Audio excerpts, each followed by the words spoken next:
Tell it like it is. Tell it like it is.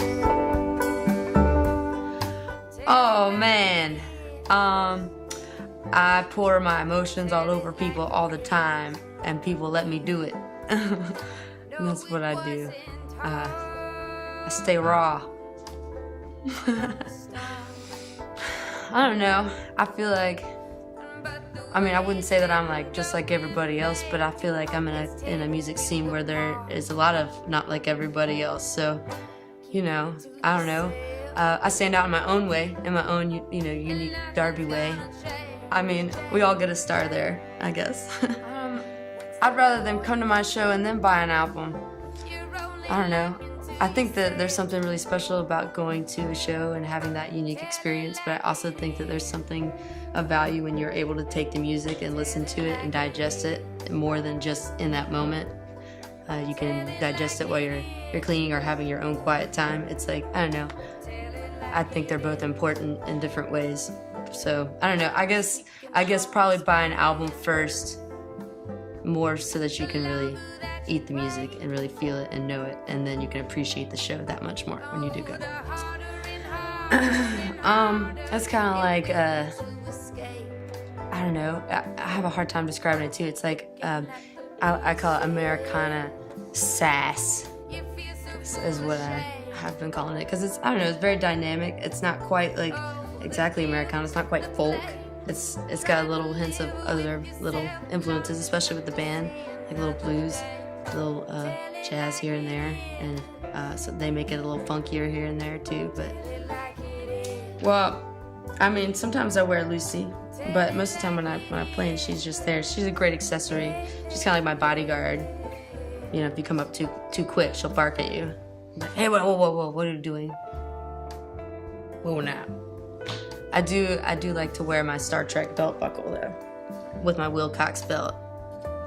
That I got this guy made at it. Well, not the belt buckle. I bought it for 50 cents at a thrift store when I was in the 7th grade, and then my belt has got horses and cacti on it, and it says Wilcox on the back. Do I have a mentor?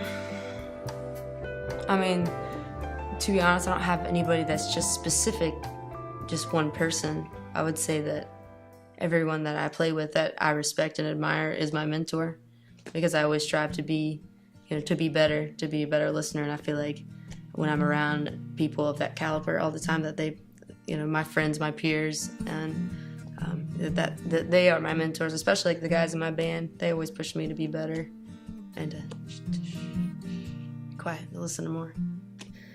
I think that it is a strong and beautiful place, and everybody's really supportive, which is a cool thing. I would also just have more people come out to shows. I try to make sure that people know how important it is when they do show up. And, without you, we're doing the same thing, but we're just alone, being weirdos, having dreams, and you guys make it a reality, make it make sense. It's symbiotic. I need you to come and support me so that I can get paid to play music and do those things and pay my bills, and you need me in the way because your heart needs music to be able to grow. And so just like appreciating people when they do come out and encouraging them to constantly bring other people out. Just that right there. Just come out to the shows. Come to them. Maybe I'd go with Janis Joplin, so then people wouldn't ask me to sing her songs while we're hanging out. Or, and it would probably be cool too, just in general. Cool show to go and do. But I mean, I don't know that she would be like on my top list. I don't know, there's so many people. This is so hard. What a hard question. I don't know. Maybe we could come back to it. So I've been playing gigs out and using it as like at least part-time income, and now more in the past few years, more full-time income for the past 13 years, I'd say. Greenville has provided that, and it's been a cool thing to watch that grow in Greenville.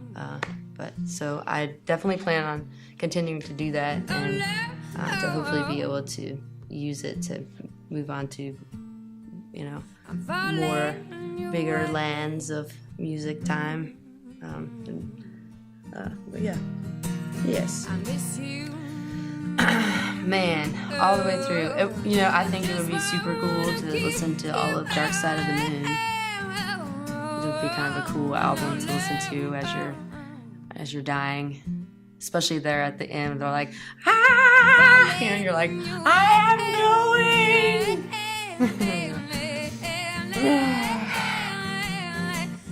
My biggest pet peeve when performing live, people trying to come and talk to me in the middle of a song, to ask me something like, I'm like, singing this song, and you're around the side, I'm like, oh, what's up? There's a musical part here, I can lean over, and you say, hey, how long are you guys playing? And by the way, can you play something more upbeat than this? Censor that. I guess you have to censor this. That makes me so upset. Why would you do that? Why would you do that? I've recently become a trainer at 9 Rounds.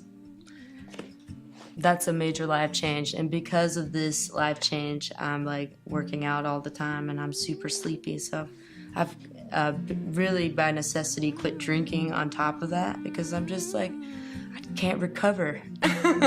I can't recover in time to go to work and not feel hungover when I'm trying to teach people how to kick and punch stuff, and I'm sweating all the time, and you know, it's really super fun. I just passed like my physical test thing yesterday. I was supposed to jump rope for 10 minutes, do 30 push-ups in 2 minutes, and do 50 sit-ups in 2 minutes. Totally did that. One thing that you might be surprised to know about me, well, I was a camp counselor one time. Well, for a few years, I was a camp counselor, and I used to sing my campers to sleep at night. I used to be really shy also. I used to hate performing. And when I was a little kid, I did gymnastics and I did ballet, and I hated the performances. I would sit and cry in the corner. It was awful. You know, I think Ashitaka from Princess Mononoke would make a pretty great president. He's pretty fair, you know. He's pretty fair, and he would definitely keep up with like national forest preserves and stuff like that, you know, conservations, and you know, making sure that, you know, the animals are all right in the forest. We definitely would see more unicorns if he was president. Oh man, I'd almost rather lose my ability to sing, because if I can still express myself, I could still like help people. If I lose my ability, you know, to songwrite, then I'm just singing other people's words, and I'd rather be able to like have that come from me, and I take a lot of pride in that, you know. That's my answer. That is my answer. Your guilt was on my heart.